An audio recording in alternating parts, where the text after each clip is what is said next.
조스에서 나왔다는 상어라고 합니다.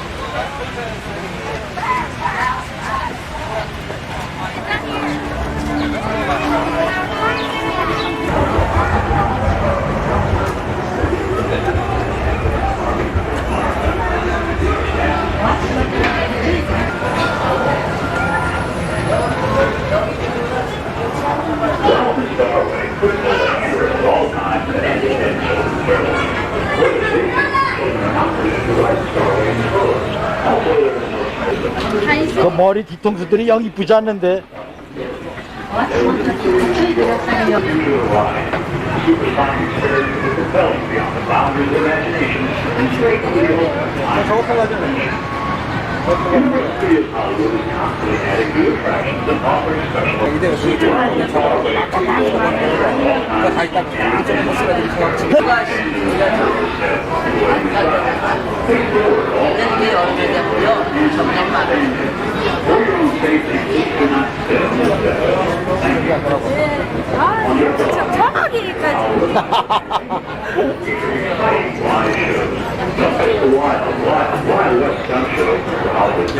이렇게 나오면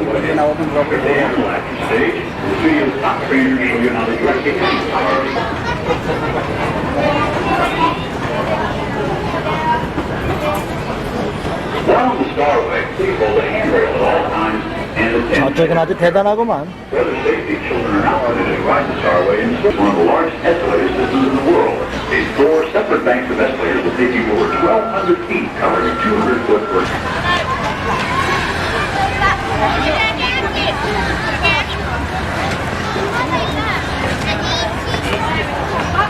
소원들이 불과 싸우는 거.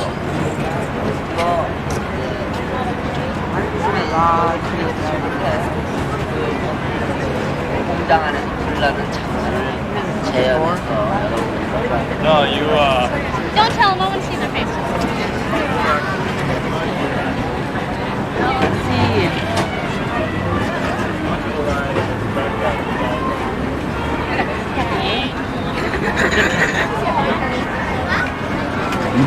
What's up, pizza? We're gonna get you a punching bag for your birthday.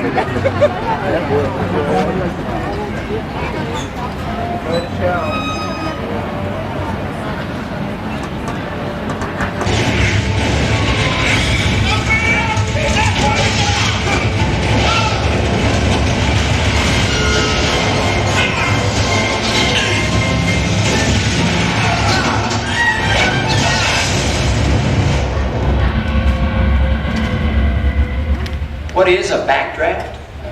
Well, the technical explanation is a fire that has burned out all the oxygen in a room, leaving only superheated gases, over 2,000 degrees, just waiting for a fresh breath of air. When the fire gets what it wants,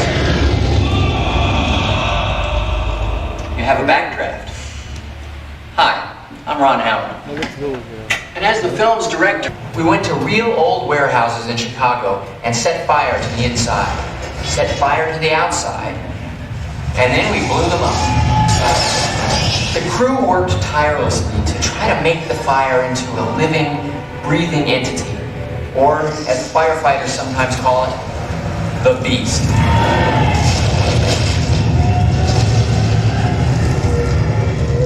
On the next stage, you'll see how a few of those spectacular effects were created.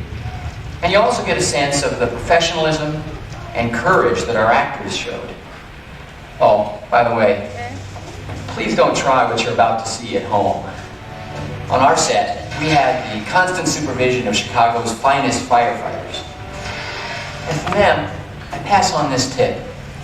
If you hear a fire engine, get out of the way.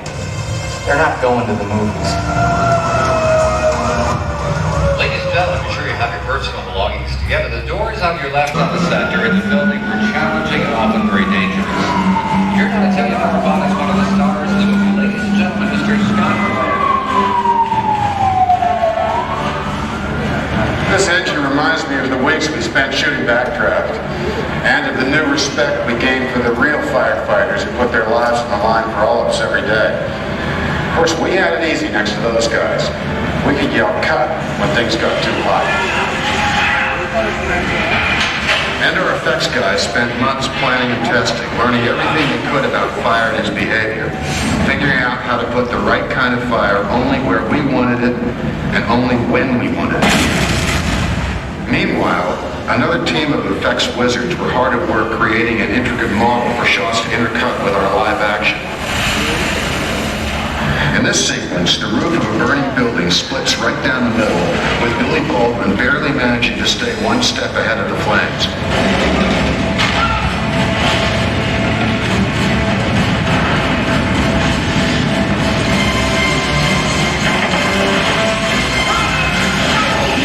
But we only used models in a couple of sequences. The rest of the time, everything was very real and very hot. Now this scene, the finale of the film, had it all. During the chemical warehouse fire, a giant catwalk gives way, and Kurt Russell's character is just barely able to catch me. And I'm here to tell you this was real. Flames above, flames below, and Kurt and I hanging right in the middle of the firestorm. Let me go, Bo! You go! We go! The crew put me in a harness and pulled the cable through my coat, through Kurt's coat, then attached it to the catwalk. Now for the fun part. They painted this flammable liquid on me and set it on fire. That is me burning up there.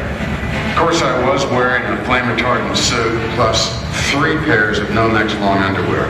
But during the third take, it got too hot and I had to yell cut. It turned out the flames had gone through to the last layer. For the end of the scene, a dummy is set on fire, and that's what you see fall. There were hundreds of other special effects created for the film. One simple one was called the Ash-O-Matic, a machine that threw burning ash over all of us. Man, I hated that thing. At the end of the production, the crew let me blow it up. You know, being here reminds me of the days we spent doing research for the film at a real Chicago fire station, going out on calls with real Chicago firefighters. In fact,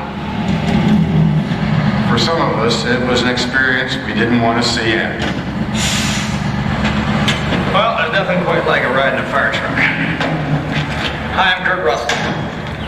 You know, of course, Backdraft isn't just about great fire effects. It's also about some very real American heroes, the firefighters themselves. They labor day in and day out to make our lives safer. Some of the fires they face can be absolutely incredible.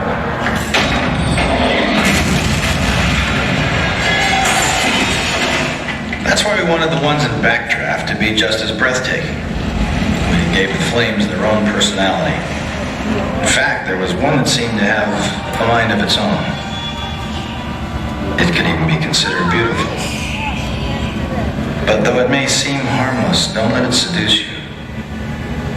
For without warning, it might suddenly turn on you.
Kodak Company. My name's Andrew. Today, we're going to give you a crash course on how we make special effects, which are often filmed in stages, a lot like this one. For instance, we could take you back to the future. Remember Doc Brown's amazing car? You telling me you built a time machine? Create just 1 second of finished effect, and that's why the scene took weeks to prepare, 8 days to shoot. For just a few seconds of film, but as you're about to see, all the hard work was definitely worth it. Here they come, Marty and Doc and Jennifer. Great special effects, a scene from Back to the Future Part 2. Sometimes shooting a scene in a car like this does not require using a real car. For instance, to get that portion of film, we just built the part of the vehicle which the camera viewed. The real secret is called the gimbal. The gimbal allows us to rock the car back and forth, giving the illusion that the actors are weaving through time. Inside of a sound stage, we add revolving lights to simulate traffic, some weather effects, and the scene is complete. We're going to attempt to recreate the man. He's going to be stepping on this side. Okay, facing the car, windshield wiper on the other side. All right, now you two are the stars. When I say action, we're ready to go. Marty, I want you to drive like you've never driven before. Actually, you probably haven't driven before, but just floor it. It's an automatic. We put it in drive for you, so just floor it when I say action. Jennifer, you need to act terrified. When I say action, look into the camera right here and scream as loudly as you can for the whole scene. Just freak out and act terrified, okay? For the whole time. Remember to breathe, though, okay? We don't want you to pass out. All right? We're ready to go. Let's see what it looks like up here. Ready, and action. Start rocking the car for me. Perfect. Not quite that hard. Not quite that hard. It's not landing yet. We're going to drop the background plate on Marty's side. Excellent. Scream for me, Jennifer. Look. Yeah, look at it. She's terrified. She's upset because her boyfriend cannot see over the dashboard. Sorry about that. Get you a bigger boyfriend next time. 101 North during rush hour. It's raining. Give her the windshield wipers. Perfect. Now, keep screaming, Jennifer. Look at the camera. Scream. Marty, your girlfriend's upset. Reach over, comfort her, give her a big kiss. Kiss her, Marty. How rude. And cut, that's a print. How about a round of applause for these? Well done. Good job with the gimbal and the windshield wasn't hover power. A thing called a truck. You'll see it in a second. Oh boy, look at that. Our actors were not kept up by hover power, it was horsepower. Shot out of the back lot. For long distance shots, Marty and Griff and his gang were suspended by very sturdy cables that were made invisible on film by using state-of-the-art computer graphics. This time-consuming process scans every frame of film and it replaces the color of the cable with the color of the background. So when you watch the film, the cables are nowhere to be seen. And this is our courthouse square on the Universal backlot. Folks, it was completely redone to create 4 distinctive time periods in the Back to the Future trilogy. And here we have it, in the conclusion from the original film, with Doc hanging dangerously from the clock tower. A part of the scene was filmed out there on the backlot, but most of the shots in that scene were filmed inside of a soundstage, like this one. When we have complete control over the weather, we can make it thunder and lightning whenever we want to. While we bring down the house lights, we're going to take a trip across the soundstage. We have a replica of the clock tower and one. But through the eyes of our camera, you kind of look like Madonna on a bad hair day. But that's fine. Don't worry about it. Hey, before we shoot the scene, I'd like you to do your best impersonation of Doc Brown. Just say something like, "Great Scott! Great Scott! Oh yeah! How about jumping gigawatts? Jumping gigawatts!" Very good. He's an exact replica. Okay, now when we shoot the scene, I'm going to say action. And I want you to put the plug into the socket because basically we're recreating a scene from the end of the first film where Marty's attempting to get back to the future. He's going to get the car up to 88 miles an hour, and it is up to Doc Brown to send him on his way by putting the plug into the socket. We're going to get going here. And we do need to add some atmosphere. We're going to dim the lights and turn on that wind machine. This was a storm sequence, Doc. We're going for realism. We blow you to smithereens. We have dark clouds, we have rain, we have wind. Here comes the electricity, lightning, action! Put the plug into the socket, Doc. Yes! Look at him, he's struggling. Great Scott, Doc. Jumping gigawatts, Doc. Put the plug into the socket. Here comes Marty. He's up to speed. Do it! Doc? You okay? Doc? That's pretty funny, Doc. What just happened? He's smoking. Okay, I need another volunteer for this part of the show. No, he's fine. He's creeping backstage and he can hear you, so please put your hands together for him. A very brave man. Thank you, sir.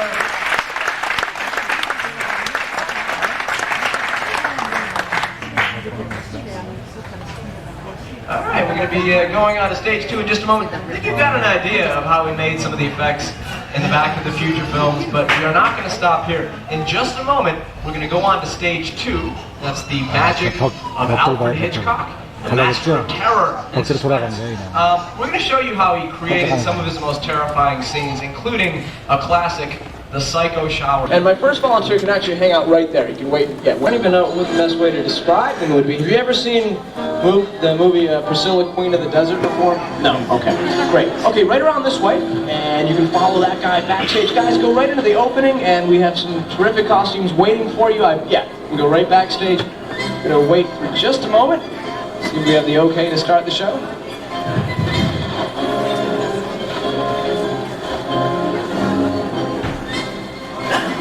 Welcome to Hollywood.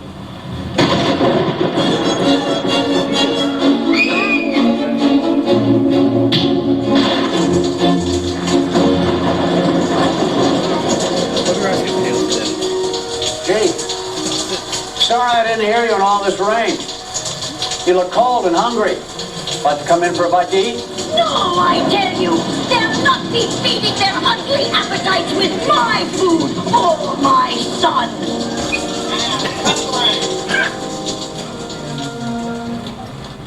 Alfred Hitchcock's Psycho. The story of a young man and his mother. One of them being not quite, well, you know. Hi, I'm Anthony Perkins. As you may recall, I played the role of Norman Bates in what became the most famous of all of Hitchcock's films. Hitch was a master storyteller. He loved to make movies that would keep audiences in his total control. He would lead them down a path of expectations, only to suddenly send them off in an entirely new direction. This was known as the plot twist, and Psycho was its premier example. Now combine this with the photography, the editing, the soundtrack, and all the other technical elements. The final result was just as Hitchcock planned, to hear the audience scream.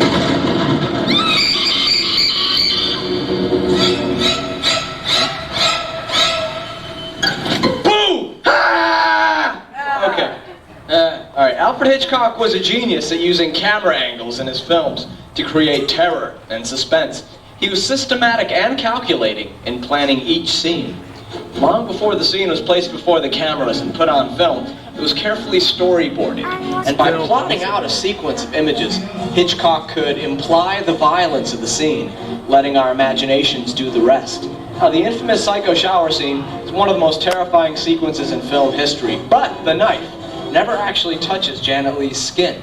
See, Hitchcock had scaffolding built all around the tiny set so cameras could be mounted at many different angles, and as Janet Leigh stood in the shower, each one of the cameras picked up one of the 78 precise shots that Hitchcock had mapped out, much like the cameras are picking me up right now.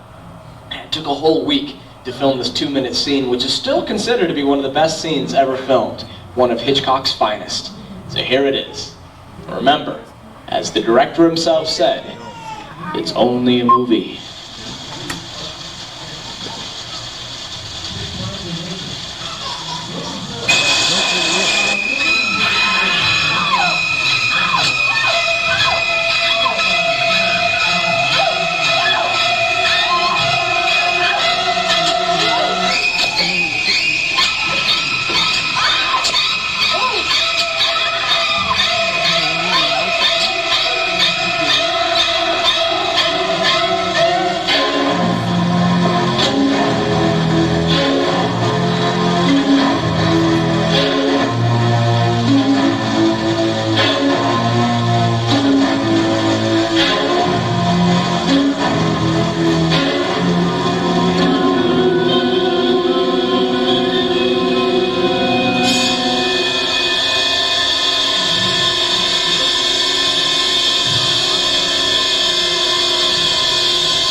After all these years, well, I still find that scene a bit chilling.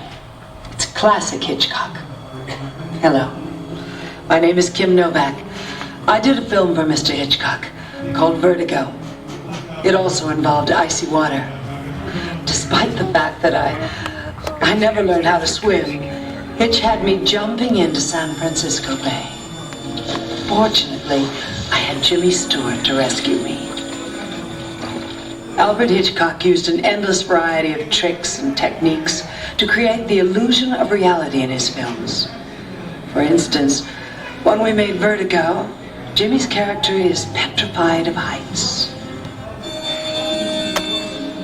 So Hitch dreamed up an amazing effect that combined camera movement and model photography that gives the audience the dizzy sensation of... And Robert Cummings, 300 feet above New York Harbor. So instead, Hitchcock used matte process photography inside of a soundstage. The process is pretty simple. It allows us to optically remove the backgrounds from our picture and replace them with any that we choose. In this case, we put Mr. Lloyd at the Statue of Liberty. And to help us demonstrate this effect and actually film the scene, we have two brave guys who have volunteered to play each other's doubles. They're both playing the same part. We have Mike and Rick. There's Mike right now. Mike, look up at the camera and show me terror for a second. Yes! He's terrified. Okay, before we film, I'm going to tell you what appears to be behind you, okay? And I want you to react for me. Look up into the camera. First, we're going to take it back to the 60s, Mike. So you just kind of dance around and pretend like you're protesting something, and then he's hanging from a skyscraper. How does that feel, Mike? He's terrified once again. He's flying through space at Superman. Yes! Wonderful! And he's back at the statue of the Big Apple. Excellent. Thank you, Mike. We're going to film in just a moment. Hitchcock combined the use of matte photography with a really ingenious trick. He developed a traveling camera. And by pulling the camera away from a stationary actor, it made it appear as if the actor was falling. And we have a traveling camera right here, so we're going to combine live action on stage with original film footage and show you exactly how the scene was filmed. My two volunteers, brave guys, you're both playing the evil villain. Keep in mind, I want you to act terrified during the scene. When I say action, Mike, that's your cue. Look up into the camera, extend your hand towards it like you're reaching out to someone who's trying to save your life, and then scream, I don't want to die. Please don't let me go. Don't let me go. Just be very frantic and loud and keep it going for about 20 seconds, okay? Then, halfway through, we cut to Rick. Rick, your cue is when that plate in front of you starts to pull away. I want you to lean all the way back in your chair. You can swivel from side to side, wave your arms and legs, scream and yell, and pretend like you're falling 300 feet to your death. Just... That's why I have the people to help. This lady, if you'll come with me, she's going to be our weather girl. Where are you from? Minnesota. And your name? Lori. Lori. Well, you take that hand in your right hand, and watch this like. When that's on, you turn the handle, that'll be the wind. Then this will illuminate Lori, and then you take that'll be thunder. And sometimes they go on together. Yes. Good luck. Hello, sir. Thank you for helping. What's your name? Rick. Rick, where are you from? Texas. Texas. So you out on vacation? Yes, sir. Oh, very nice. Well, you're going to be Harry now. He's from Washington. He's a Bigfoot. He makes very loud noises. You'll see him on the screen, Rick. That little light will pop on like that. And when it does, bingo, Ricky makes the noise. So if he grunts, you grunt, and so on. There's not a lot to help. There is a list. It'll be in the dark, so you can ignore that. Make it up as you go along. Very simple. Yeah, should suit you nicely. Let's go out with the whites and the blonde hair. What's your name? Pardon me? Come with me. Lisa. Lola? Is Lisa, there's two words for your first name?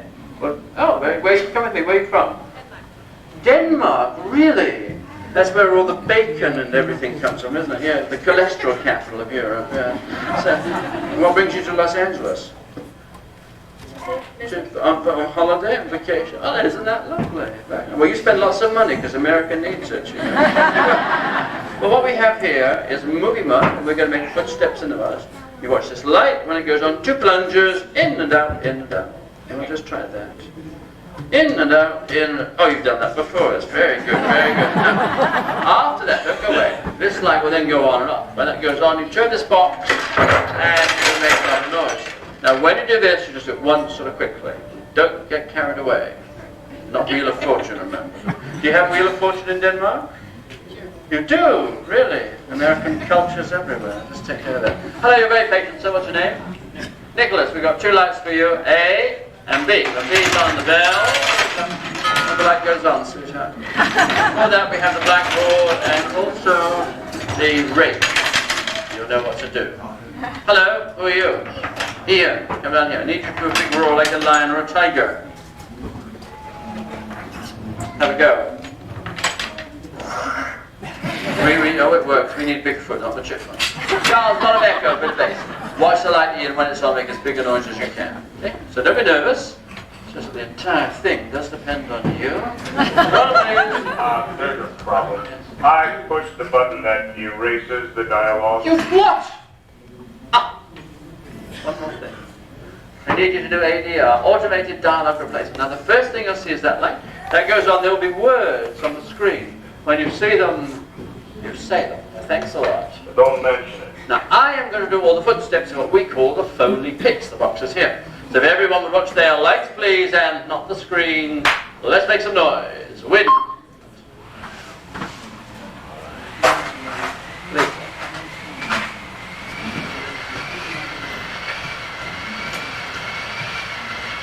Be cool.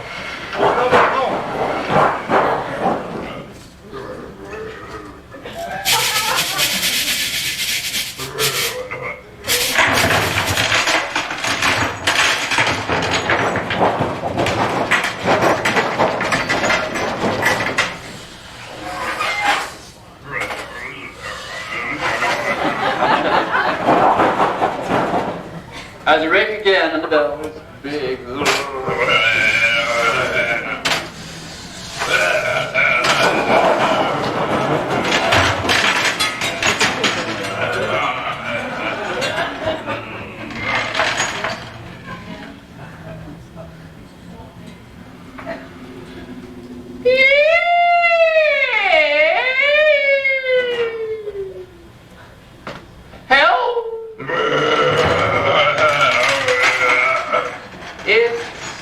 It's an interesting performance. Remember, we do need big foot, not big bird. Go.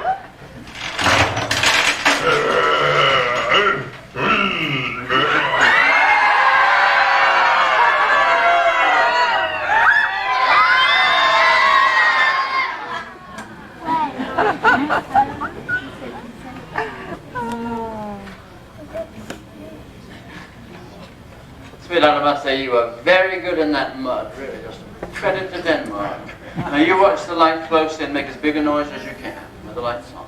Thunder, please.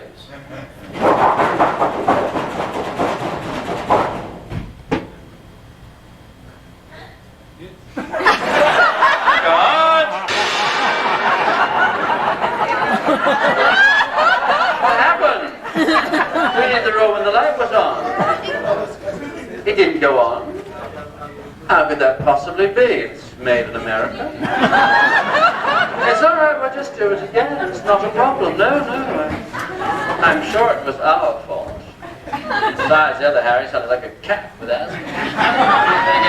No can do, the network called. We go live to the satellite in 1 minute. Yes, I understand the problem. Run the code to color and don't plug the lights. Add in the music as you go along with the effects we've done. When we get to the raw, pop that in and we'll transmit live.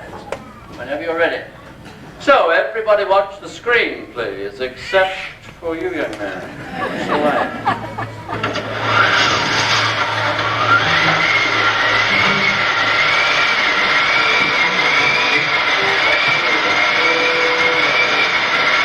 Be cool. There's nobody home.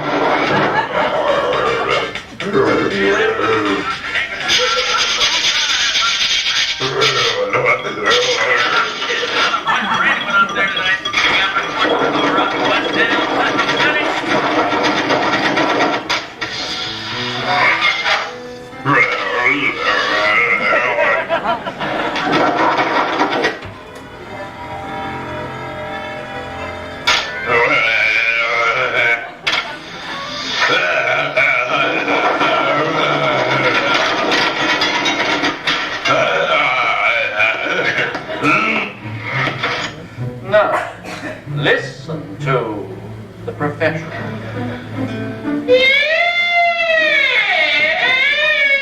Absolute perfection.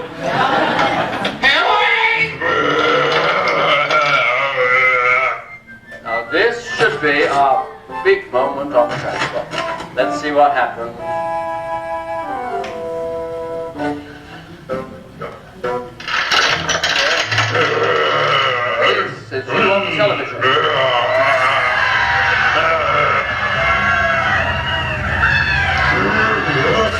You recognize yourself? Now, young man, it's your turn. Put your feet together and move in towards the microphone. Now, I'm going to put this up so you can see the light quite clearly. And when that goes on, you make as big a noise as you can. So about 10 seconds. Quiet in a second, please.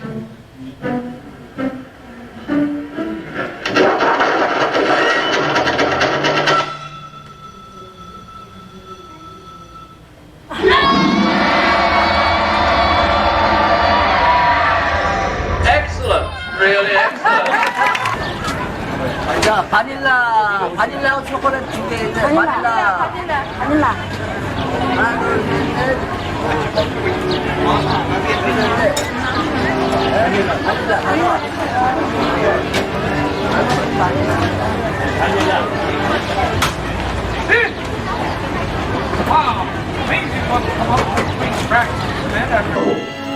Only E.T.'s magic healing touch can bring his friends back to health and save his world.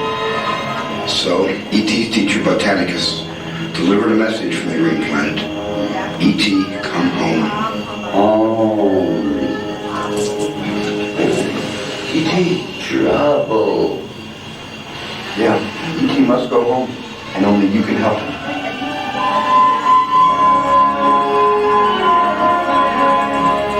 These bikes will transport you and E.T. safely back to the Green Planet. Almost forgot. To get to the Green Planet, you're going to need this interplanetary passport. Now, before you leave with E.T., tell your first name to one of our assistants. I'll give you your pass. Ready. Yep, ready. Good luck, everyone.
Tenga lista su tarjeta de internet. Cuando suba al vehículo, por favor recógese al asiento más lejano y baje usted la barra.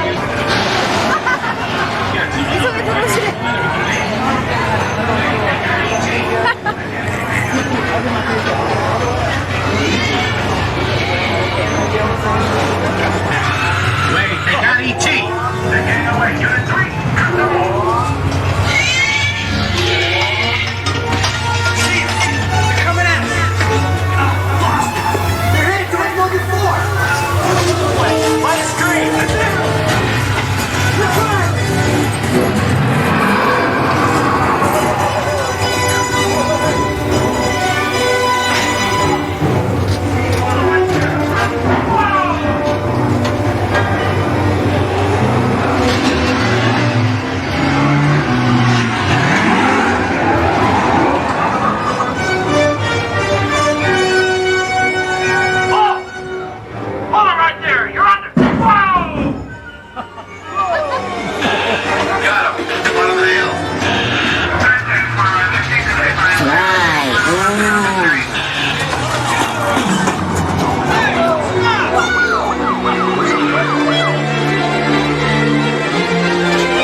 찍어봐야 안 나와요.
형들 이름을 부르잖아.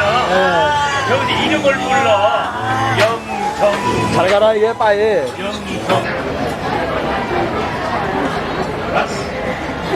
While on the doorway, please hold the handrail at all times and attend 지금 옆판에 있는 사람 나의 카메라는 television and film history.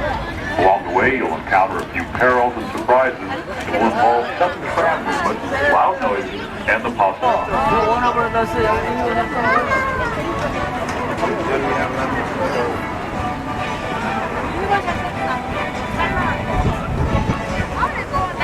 Welcome to the world-famous Backlot Tram Tour. As you approach the escalator, we ask you to attend small children. For their safety, children are not permitted to ride the escalator in strollers. As you step onto the escalator, please hold the handrail at all times and stand in the center of the steps, avoiding.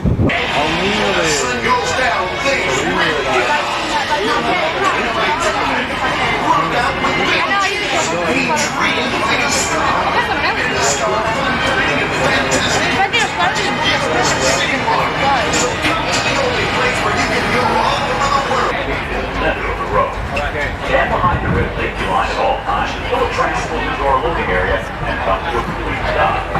When you board the tram, please move over to the last of the seat on your right. For your own... Now, on behalf of MCA, we'd like to welcome you guys on board the Universal Studios Hollywood Super Tram, presented by Texaco. Before we go too far, I'd like to mention a few things for your safety and comfort. There's no smoking on this tram or in any of the studio buildings. Please remain seated while the tram is moving and keep your arms and legs located for Casper. And that was where the River's Lair was for the Warner Brothers film Batman Forever.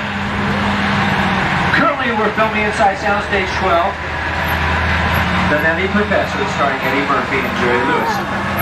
Well, along this road are several of our 35 sound stages. In fact, coming up on my side of the tram is where we did one of our first horror movies back in 1925 on soundstage number 28, the oldest soundstage here at Universal. That's where we did The Phantom of the Opera in 1925. Now, coming up on my side of the tram is our technical building, which houses writer starring David Hasselhoff. Well, we're getting ready now to approach the back lot where we house over 500 facades depicting all different types of the world. Now, facade is anything with 3 or 4 sides. You cannot do any practical shooting inside the facade. Concrete is actually nothing more. An Ironside starring Raymond Burr. Coming up on my side of the tram is Brownstone Street. You'll notice that one side is residential. The other side is commercial. All we had to do was swing the cameras around and you were in a totally different neighborhood. That was in fact where Abbott and Costello lived for almost every single one of their movies.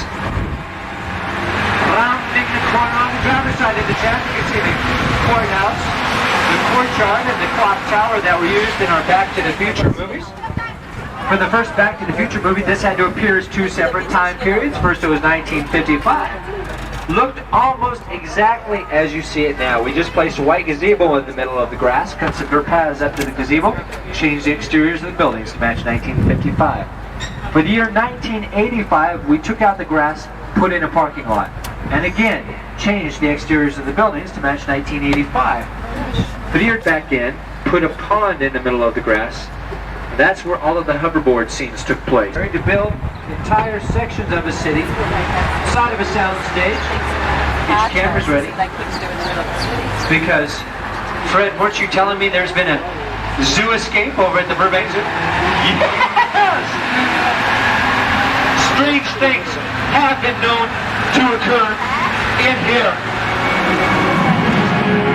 They were just in. The path of destruction continues east, causing thousands to flee their homes. Police admit that they are powerless to stop the invading beast. Military units are rushing to the scene. The beast was last sighted nearly 200 blocks away in Fulton Avenue. We now go to live coverage on the scene with our helicopter reporter, Kelly King. We're now hovering above the wreckage of a crushed L train. The helicopter beside us is searching for... Wait! There's a tramload of people down there. We've got to go down and warn them. Attention, people on the tram. You are in danger. Repeat. No,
Stars like Tom Selleck, Tom Cruise, Dan Aykroyd, and Peter Falk.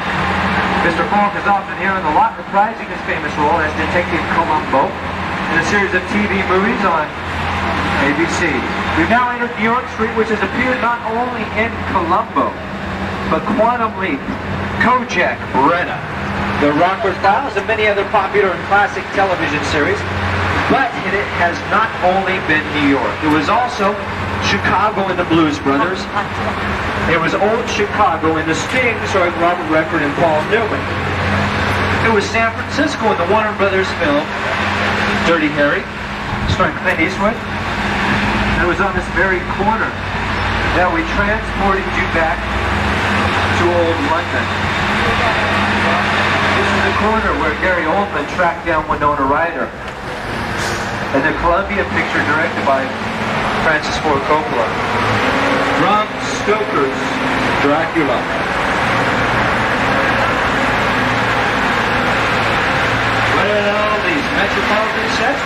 newest structures we have on the lot. Fred, do we have a treat for these people or what? Or what? We're going to take you over the old... You can see a bridge that was built in 1913. It appeared in our first half when the beams just... Sorry folks, obviously can't go over the bridge. Okay, we promise you we're going to go over the bridge anyways. Fred says so. The city of Los Angeles. Okay. It is okay, Fred. Named it an historic... Can we go starring Lindsay Wagner and the $6 Million Man, starring Lee Majors.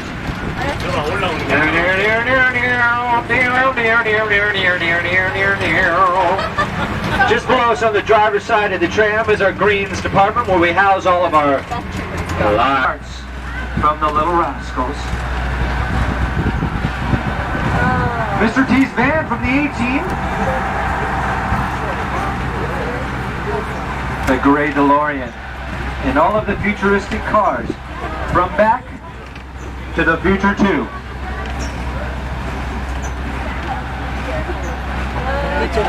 Throughout this tram tour today, folks, please, it's very important to remain seated while the tram is moving. Thank you. From the future, we take you back to the past. Welcome to Bedrock, First with Fire. On the driver's side of the tram is the home of Barney and Betty Rubble from the Flintstones. That, of course, was Rick Moranis and Rosie O'Donnell as Barney and Betty Rubble. Also starred John Goodman and Elizabeth Perkins as Fred and Wilma Flintstone. Now we're going to drive by real slow, so please make sure you're seated back there while the tram is moving.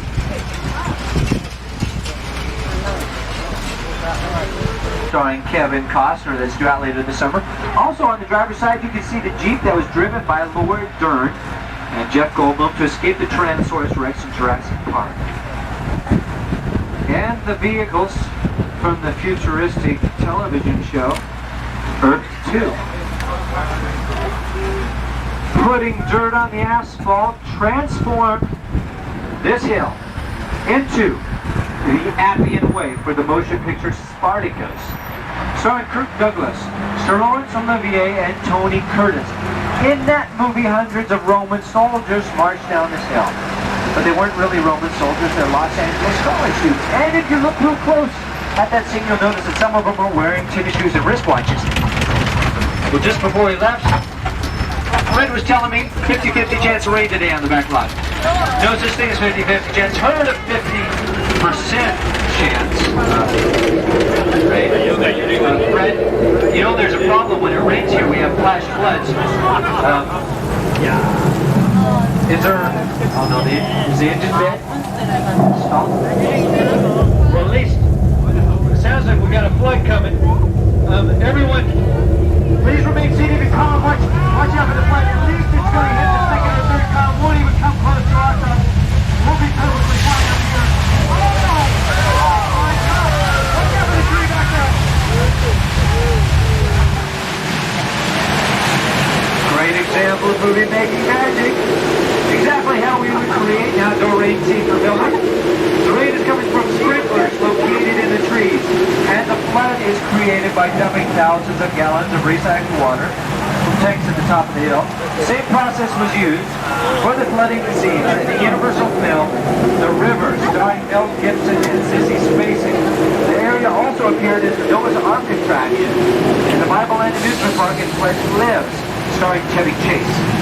In the mid-80s, we had a popular detective show here called Simon and Simon. You may recall that Rick and AJ lived in San Diego, California. Had to travel over the border every once in a while to solve some of their crimes. Never actually went, though. They just came right here to our old Mexico. This is also where we did the Orion film, Three Amigos, starring Steve Martin, Martin Short, and Chevy Chase. And Janet Jackson did her escapade video right here. From old Mexico, may I present you to the Old West. This area is called Six Points, Texas. The road we're on is called John Wayne Road, named after the most famous movie cowboy of all times. We've done a movie for us called The War Wagon, which starred Kirk Douglas. It is called 6 Points, Texas, because we have 6 streets all converging at the same point. Some of those streets are blocked off, however, by some new sets that were erected for the upcoming United Artists film, Wild Bill, starring Jeff Bridges as Wild Bill Hickok and Ellen Barkin as Calamity Jane. Rounding this corner, on my side of the tram, you can see our Universal Lake. We like to refer to it as the Pacific Ocean, though. Why, you might ask? Oh, why, oh great Hooker, do you call that Pacific Ocean? Because that was all the Pacific Ocean that Ernest Borgnine, Tim Conway, and PT-73 ever saw in McHale's Navy. Rounding the corner on the driver's side of the tram, you can see the Lion Estate signs that mark the entrance to Marty McFly's neighborhood in the Back to the Future. In fact, on my side of the tram, this new big tank, that is from... Thank you, Fred, I appreciate that. Fred actually placed his tank out here today. That is from an upcoming exciting film called Sergeant Bilko. That will be starring Steve Martin and Dan Aykroyd, due out sometime next year. Also on my side of the tram is our property graveyard. We never ever throw anything away because we never know when we'll need it again. We just set it out here on the side for any future productions. You can see some of the tanks and some of the ships that were used in MacArthur starring Gregory Peck. On the driver's side of the tram, you can see some small ships that we blew up from time to time on our Pacific Ocean. Well, Ernest Borgnine, Tim Conway got real upset when their show was canceled and they left some water mines out here in our Pacific Ocean. We've had the lake dredged, so there's no possibility, no... Do you guys know how to swim back there? Charlton Heston isn't here, so we have to do it ourselves. On the count of 3, put both hands in the air and we'll say part the waters. Get your hands up! Don't make me come back there! 1, 2, 3, part the waters!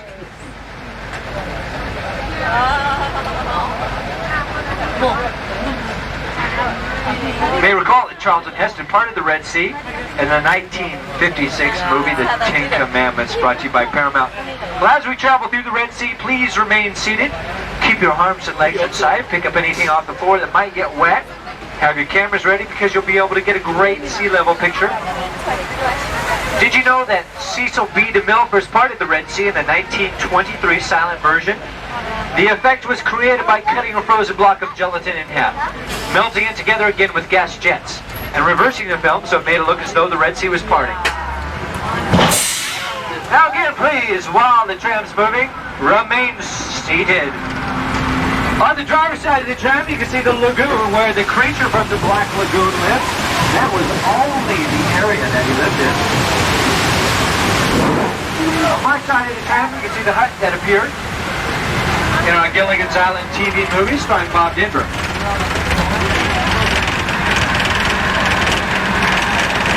On the driver's side of the tram is an oversized telephone that appeared in The Incredible Shrinking Woman starring Lily Tomlin. Also on the driver's side of the tram is building number 487, our property department where we house a home in Spartacus Square, named so because the stairs on my Olivier dressed his troops in Spartacus. This is also where Mel Brooks made History of the World Part 1. My side of the tram, with a building with a wrought iron gates, is our embassy building. Can't be any embassy in the world. All we have to do is change the flags out front. That was also the mansion that Alec Baldwin lived, middle of Europe, right up this cobblestone street. Travel to Paris, and Aaron Stelling's Beverly Hills 90210. They never actually went to Paris, they just came right here to our little Europe. On my side of the tram is the most famous courtyard in all of Hollywood, the Court of Miracles, named after the Miracle Man, starring Lon Chaney Sr. In that courtyard, every single one of our Dracula, the werewolf, and Frankenstein. Well, Mr. Bela Lugosi played the part of Dracula, and after making that part so famous, he...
fish or something, was it? Oh, here comes George.